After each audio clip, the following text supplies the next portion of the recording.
Hello, I'm Vicki, and welcome to the third class of the First Timer Yoga Fundamental Series.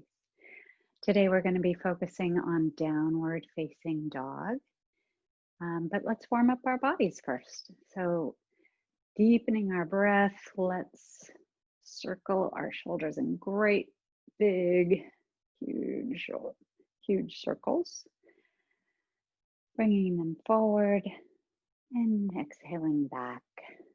And inhaling forward and exhaling back. One more time.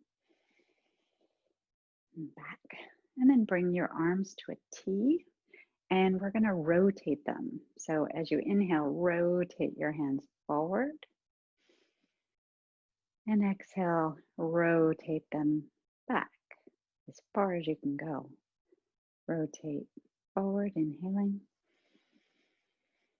Exhale, rotate them back.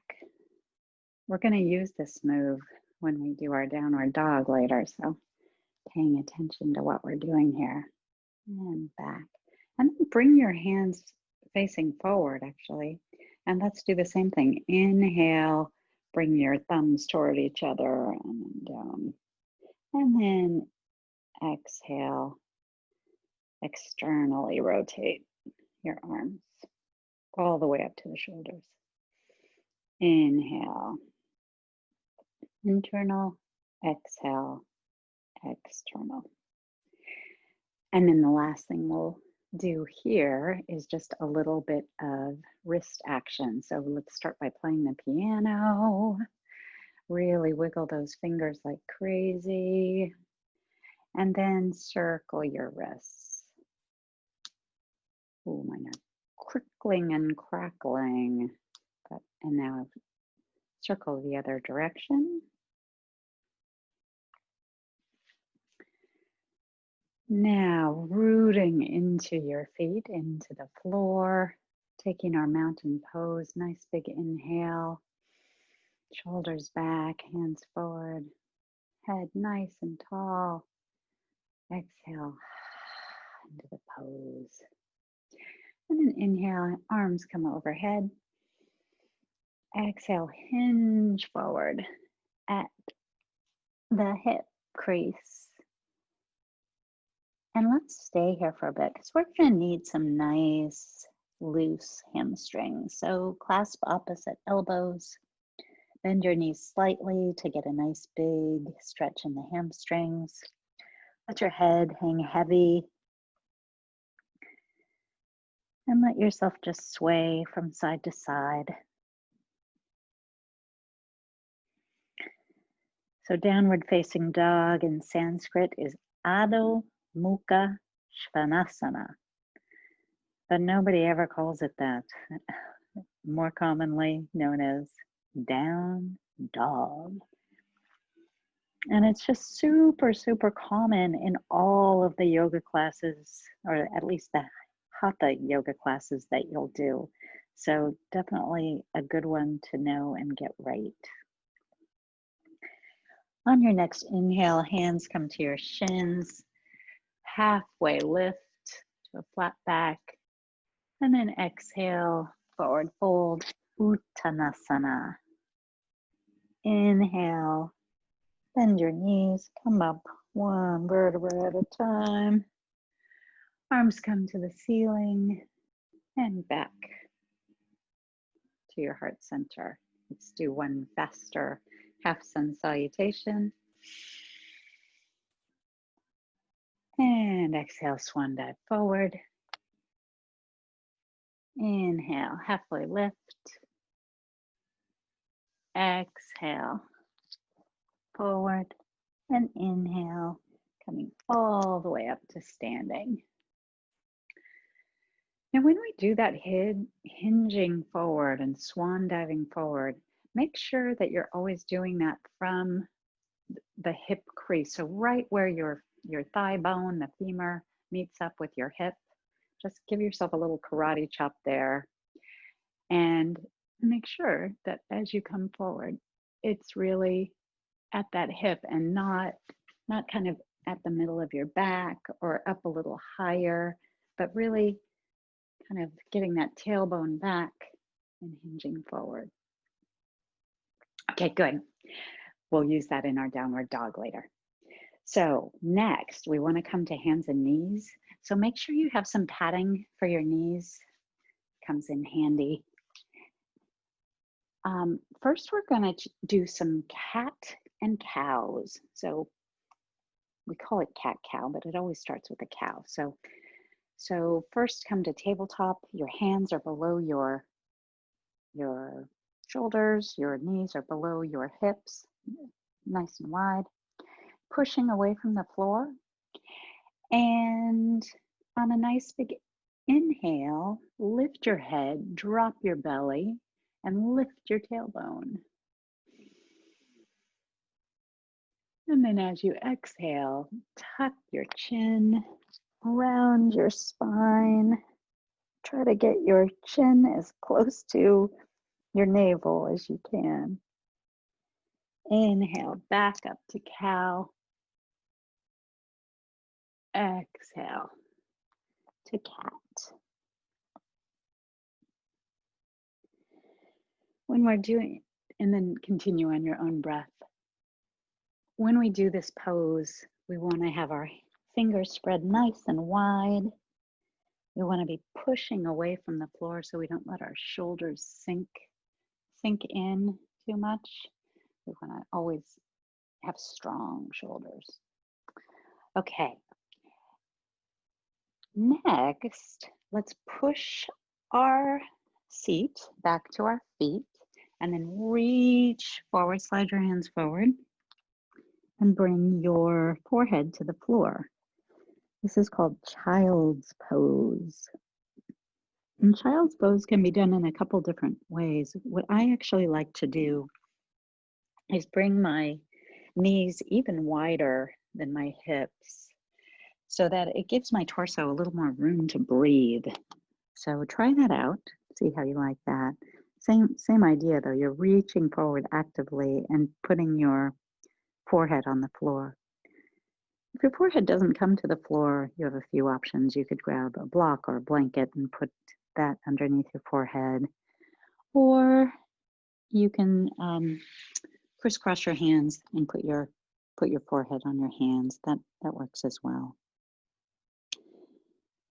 So child's pose is a resting pose, and it's a pose you are always allowed to come back to at any time in a yoga class when you need a little bit of a rest. So no matter what the rest of the class is doing, this is the pose that you come to just take a breather. Okay, and coming back up to our tabletop position, put our knees back under our hips. Let's stretch our shoulders a little bit. So let your hands slide forward. So you're keeping your knees over your hips, but let your hands slide forward. And if you can, bring your forehead to the floor, your heart to the floor if you can. I can't quite get that far, but that's in Sanskrit. This is actually called heart pose, Anahatasana. But in English, we call it puppy pose. And just feel the nice stretch in your shoulders.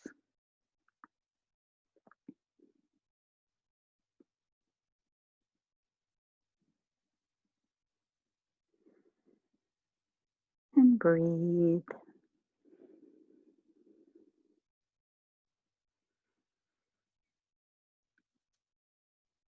And then bring your hands back and push back to your shoulders, push yourself back up. And then just come to a comfortable seated position. I'd like to just do a quick demo of down dog so that you know what we are kind of shooting for. So here's how it works. There are many places that we can start and get into down dog, but one place to start is in our tabletop position. So I'm going to step you through all of the maybe 10 things that we do, but I just want to show you quickly first. Okay, so spread your fingers. We spread our fingers nice and wide. We ground into all 5 of our knuckles. We externally rotate our shoulders so that the crease of our elbow is forward. And we push away from the floor. We tighten up our core, tuck our toes, and then keeping our knees bent. I like to really start this way with nice knees bent. We bring our tailbone up to the sky and try to get our spine to be nice and straight. So our ears are between our biceps. We have a nice straight spine. You can actually even drop your head, that's okay too. But the key is to have that nice straight spine. And then slowly you can begin to straighten your legs. Sometimes we do this one leg at a time just to keep it dynamic. And eventually you'll be able to straighten both legs and push your heels back towards the floor. It's really not important to get your heels to the floor. In fact, it makes the pose a little more dynamic if you're always reaching for the floor. But this is basically what it looks like. So it is very easy to get injured with downward dog. We do it a lot in our yoga classes because it has so many good benefits of stretching the backs of the legs while it's strengthening our core and our shoulders. It's good stuff, but there's a lot of risk of injury. And I personally have been injured in the elbow from doing downward dog incorrectly. So I want to start with 3 things that you can remember to do in downward dog that will help you stay injury free. It's all about creating a solid foundation. So the first thing is to protect your wrists. So the way that we protect our wrist is by making sure that we're spreading our fingers wide and we're really grounding down into the floor with all of our knuckles, including this thumb one. In fact, especially the thumb and the index finger. So just take your hands and put them on the floor in front of you. Let me just demo that. So when you just put your hands on the floor and really try to ground down into the thumb and the index finger. So that's the first thing, your wrists. Second thing, is your elbows. So what we want to have happen is that the crease of your elbow should be forward. So when we were doing those external rotation of the shoulders, that's what we want to keep. So bring your arms forward, flip your palms, try to externally rotate your shoulders and your biceps as much as you can. Now take one of your hands, put it on your opposite bicep, and then flip your hand back down. I mean, our arms are amazing things that they can do that, keeping the bicep exactly where it is. And this is what we're looking for. We don't want the arms bending out this way. We want them bending this way. So if we push to the floor, we would be doing what we call a yoga push-up or chaturanga. Okay, that's 2.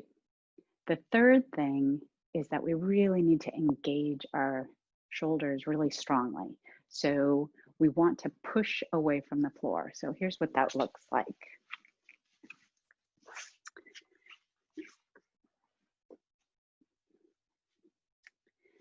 So in our tabletop position, you can see this. So if I'm sinking in my shoulders, my back just kind of sinks in between the 2 shoulder blades. But what we want is to really push away from the floor, like you're pushing a door open, just push away from the floor. Almost like you're doing the cat pose, but you're not rounding your spine. Okay, so those are the 3 things. So we can start with that. and I'll give you some other cues as we go. So every body is a little bit different. So you might be fine coming into downward dog exactly from tabletop. For me, it works a little bit better if I bring my hands maybe 4 or 5 inches forward. So that's what I'm going to do. You do what you'd like. Try out a few different things, as we'll do this a couple times. Okay, so you have your fingers spread. You're pressing down into your index finger and your thumb. You're externally rotating your shoulders so that your elbow crease is forward. You're pushing away from the floor. Now tuck your toes, tighten your core, and start to bring your knees off the floor, but keep them bent. The important thing here is to bring your tailbone up to the sky and keep your spine straight. So you'll have this nice long line from your tailbone to your fingertips. And then just keep this dynamic. It really helps. You're pushing the floor away, but you're also pushing yourself back. Like getting your weight further back really helps with this pose. And by keeping it dynamic, one thing we can do is pedal out our feet. So bend one knee and straighten one leg, and then do the opposite. Bend the other knee, straighten the other leg. And just remember to keep breathing, of course. And then come forward, knees to your blanket, and push back into child's pose. Let's have a little rest here. So Henry Ford said, whether you believe that you can do it or that you cannot, you are right. But you can definitely do downward dog. Let's take another breath here.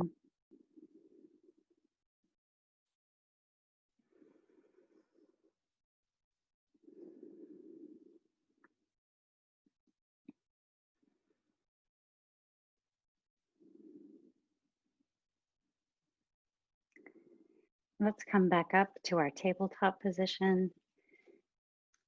Fingers wide, grounding our knuckles, bringing our elbow creases forward, pushing away from the floor,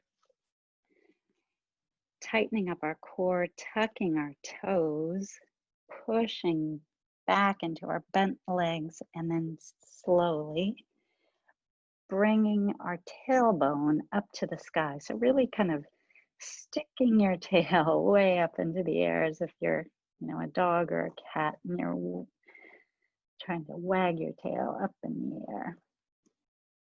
Oh, I guess this is dog pose, downward dog, not downward cat. So we'll bring our dog tail up to the sky.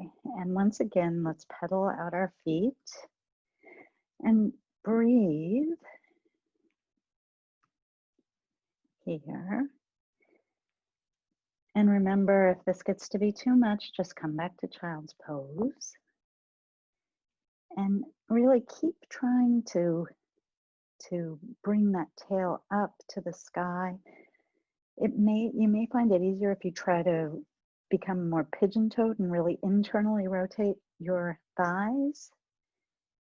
For some people that helps.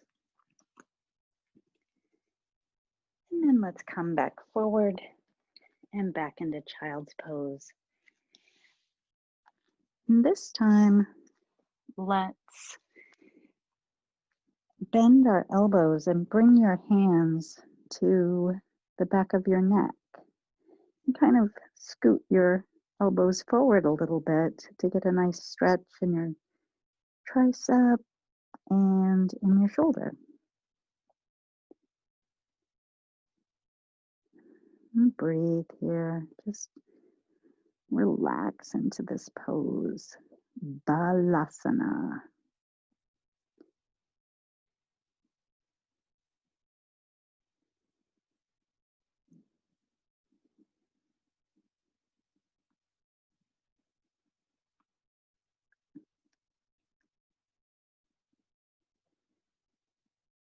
One of the key leaders in yoga, Patabi Joyce, said, whether you're 14 or you're 44, doing your first downward facing dog, the important thing is that you're here on the mat. And that's really true. It doesn't matter when you begin your yoga journey. Okay, let's do one last downward dog.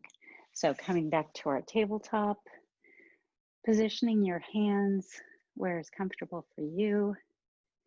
I'm going to bring mine forward a bit from lining up with my shoulders. So ground down your knuckles, elbows forward, push away from the floor, tail comes to the sky. Ears between your biceps, pushing up into the sky, your tail into the sky, straightening one leg and then the other, maybe bending both of them and trying to straighten both.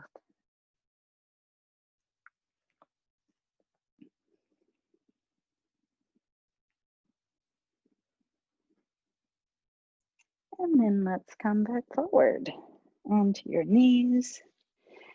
And then we'll come to a comfortable seated position here. And let's roll out our wrists. And the other way. And let's make some spaghetti. Bring your hands together. Let's make some meatballs. And the other way. And then let's make some spaghetti. Starting this with your dominant hand. And then start the wave here with your not dominant hand. Let's see how that goes. And then let's sprinkle the Parmesan cheese. Getting those wrists back to a nice, comfortable place. Okay, so now let's come to our backs.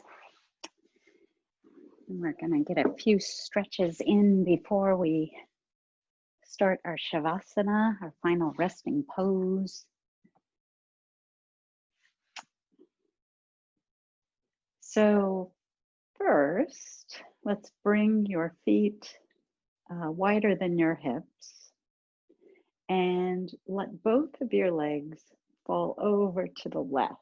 So you're trying to bring your right knee towards the floor, and what you should be feeling is a nice stretch in the quadricep and in front of your right hip. So just keep kind of pushing that knee downward.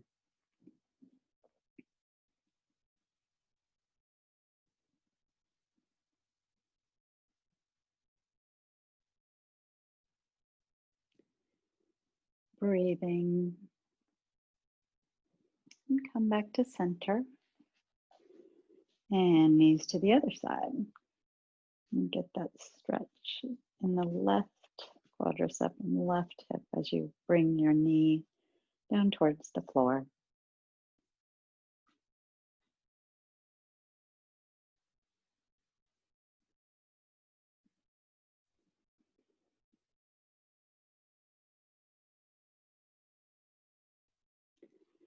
And then come back to center and bring your knees into your chest. Give yourself a nice hug there. And you can stay here rocking side to side, or you can take happy baby pose, Ananda Balasana. So you can either hold on behind your thighs, or if you can reach the outside of your feet and pull your legs nice and wide, and like your knees are trying to come to your armpits, and then just rock gently side to side if that feels good. Ananda Balasana, so blissful child. So it has part of the same name as child's pose, Balasana.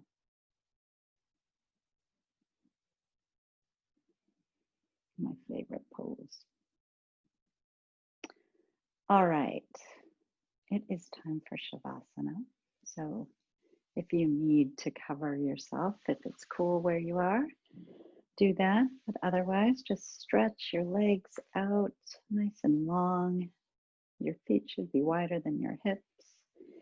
And your hands can come out nice and wide. And not shake your head side to side. Be as comfortable as you can be.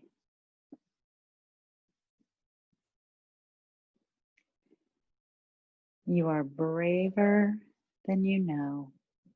You're stronger than you seem. And you're smarter than you think. This is what Christopher Robin tells Pooh Bear. But I think it's true for all of us.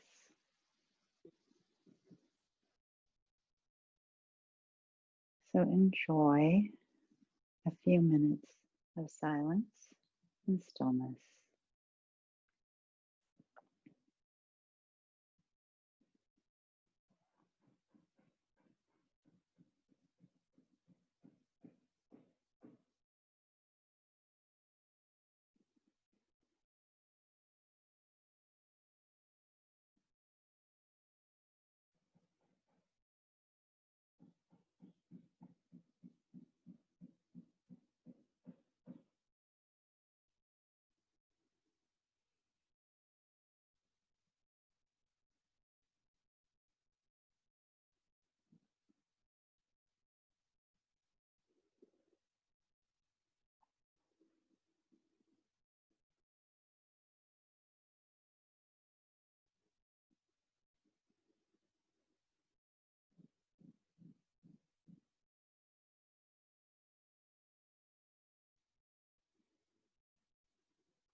Take a nice big inhale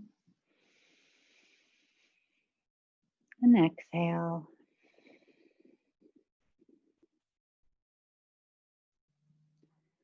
Circle your wrists and your ankles.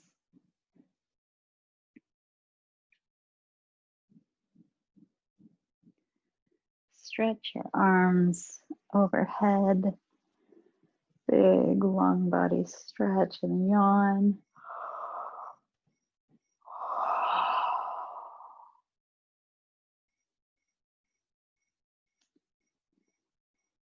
And bend your knees and roll to your right side.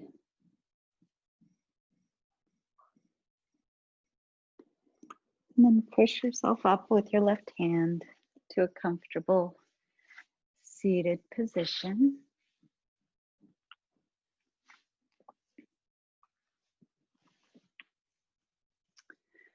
Sitting up nice and tall. Bring your arms around and up to the sky. Big inhale.